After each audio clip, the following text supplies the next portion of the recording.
Risk of Rain 2 is a roguelike looter shooter where you face impossible odds on an unfairly hostile planet, scavenging for anything that could possibly increase your chances of survival against the many threats that you will encounter. This is how I would describe the game if it were bad. In reality, Risk of Rain 2 is a Moog-like looter shooter, where you get to play as catgirls with bonds as you aim to conquer the world with your best friend Jesus. As you progress, you will discover previously unknown lands which make a great spot to break it down. Bosses pose as true testaments of skill and patience, taking upwards of 6 minutes to kill, and rewarding you with either a bunch of insane items or the worst shit possible. There is no in between.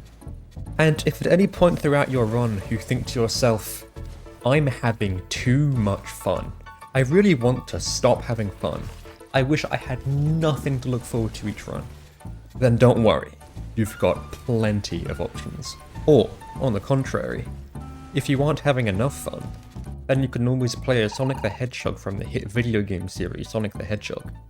As the blue blur, you can homing attack into your foes, picking them off one by one until you... I actually prefer to play better characters such as Phoenix Wright from Phoenix Wright or Tracer from Overwatch. Speaking of which, if you were looking for another way to be added to a watch list, then you're in luck. With a mere flick of a switch, the government now wants you dead.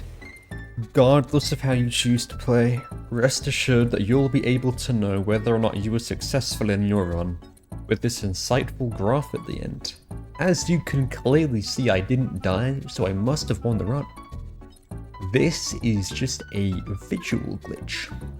You can also view fun stats such as how many times you gambled, how many times it paid off, so these should be identical, completely arbitrary stats with zero explanation, and several multiplayer-only stats that remain at zero as an eternal reminder that nobody wants to play Risk of Rain 2 with you.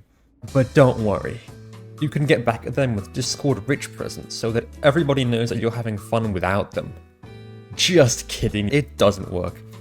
But you know, sometimes the perfect mod just doesn't exist yet, and you have to play the role of your own messiah.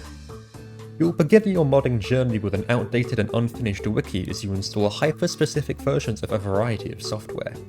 If you choose the wrong version, you will die in real life. You'll encounter many hardships as you create your first mod, and unfortunately for you, nobody will have answers to any of your questions because you are the first and only person to have your problem ever. But if you do ever resolve your issue, make sure you don't post about it so that others may know the pain you went through too. Through perseverance, you can learn the necessary skills and take down each objective off your mod to-do list. Then, once you finally release your mod, you can watch as somebody else strips it down to re-upload one feature of it as a standalone mod.